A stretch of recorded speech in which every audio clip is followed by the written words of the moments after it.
ಶ್ರೀ ಗುರು ಬಸವಲಿಂಗಾಯ ನಮಃ.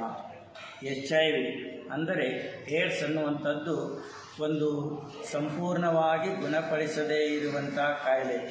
ಅದಕ್ಕಾಗಿ ಈ ಕಾಯಿಲೆ ಬಗ್ಗೆ ನಾವು ಸಂಪೂರ್ಣವಾಗಿ ತಿಳುವಳಿಕೆಯನ್ನು ಹೊಂದಬೇಕು. ಈ ಕಾಯಿಲೆ ಎದರಿಂದ ಬರ್ತದೆ ತಂದಾದರೆ ಇದು ಚುಚ್ಚುಮದ್ದಿನಿಂದ, ಆಮೇಲೆ ತಾಯಿಯಿಂದ ಮಕ್ಕಳಿಗೆ, ಸೋಂಕಿತ ವ್ಯಕ್ತಿಗಳ ಜೊತೆಗೆ ಸಂಪರ್ಕ ಮಾಡುವುದರಿಂದ ಮತ್ತು ಸೋಂಕಿತ ವ್ಯಕ್ತಿಗಳಿಂದ ರಕ್ತ ಪಡೆಯುವುದರಿಂದ, ರಕ್ತದಾನವನ್ನು ಪಡೆಯುವುದರಿಂದ ಈ ಸೋಂಕು ಬರುವಂಥದ್ದು. ಅದಕ್ಕಾಗಿ ಈ ಒಂದು ಸೋಂಕಿನ ಬಗ್ಗೆ ಪರಿಪೂರ್ಣವಾದ ಒಂದು ಎಚ್ಚರಿಕೆಯ ಮನೋಭಾವದಿಂದ ನಾವೆಲ್ಲ ಬದುಕನ್ನು ಮಾಡಬೇಕು.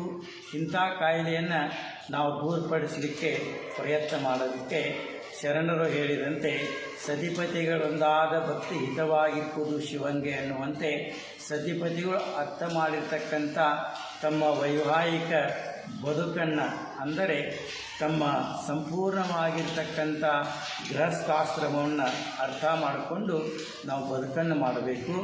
ಅದರ ಜೊತೆಗೆ ಇಂಥ ಸೋಂಕಿನಿಂದ ನಾವು ದೂರಿರಬೇಕು ಅಂತಂದರೆ ಅಲ್ಲಮಹಾಪ್ರಭುವರು ಹೇಳಿದಂತೆ ಶರಣರ ಬದುಕಿನಂತೆ, ಅಂದರೆ ಬಸವಣ್ಣನ ಬದುಕಿನಂತೆ ನಾವು ನಮ್ಮ ಬದುಕನ್ನು ಮಾಡಬೇಕು.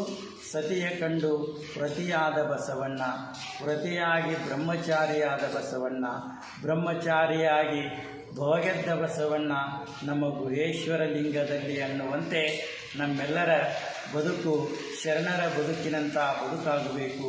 ಆಮೇಲೆ ಸತಿಪತಿಗಳ ಭಾವ ಒಂದಾಗಿ ನಮ್ಮ ಆಸೆ ಆಕಾಂಕ್ಷೆಗಳನ್ನು ನಾವು ಪರಿಪೂರ್ಣಗೊಳಿಸಬೇಕು ಅನ್ನುವಂಥ ಮಾತನ್ನು ಈ ಸಂದರ್ಭದಲ್ಲಿ ಹೇಳ್ತಾ, ಎಲ್ಲಾದರೂ ಸೋಂಕಿತ ವ್ಯಕ್ತಿಗಳಿದ್ದರೆ ಸಮೀಪದ ಒಂದು ನಮ್ಮ ಸರ್ಕಾರಿ ಆಸ್ಪತ್ರೆಯಲ್ಲಿ ಒಳ್ಳೆಯ ಗುಣಮಟ್ಟದ ಚಿಕಿತ್ಸೆಯನ್ನು ಪಡೆದುಕೊಂಡು ಅಂಥ ರೋಗದಿಂದ ನಾವು ದೂರಿರಬೇಕು. ಅದಕ್ಕಾಗಿ ಆ ರೋಗಕ್ಕೆ ಸರಿಯಾದ ಚುಚ್ಚುಮದ್ದನ್ನು ತೆಗೆದುಕೊಂಡು, ಔಷಧಿಗಳನ್ನು ತೆಗೆದುಕೊಂಡು ನೀವು ಗುಣಮಟ್ಟದ ಜೀವನವನ್ನು ಮಾಡಬೇಕು ಅನ್ನುವಂಥ ಮಾತನ್ನು ಹೇಳಿ, ಎಲ್ಲಾದರೂ ಸೋಂಕಿತರಿದ್ದರೆ 1097ಗೆ ಕರೆ ಮಾಡಿ ನೀವೆಲ್ಲ ನಿಮ್ಮ ಕಾಯಿಲೆ ಬಗ್ಗೆ ಪರಿಪೂರ್ಣತೆಯನ್ನು ಪಡ್ಕೋಬೇಕು.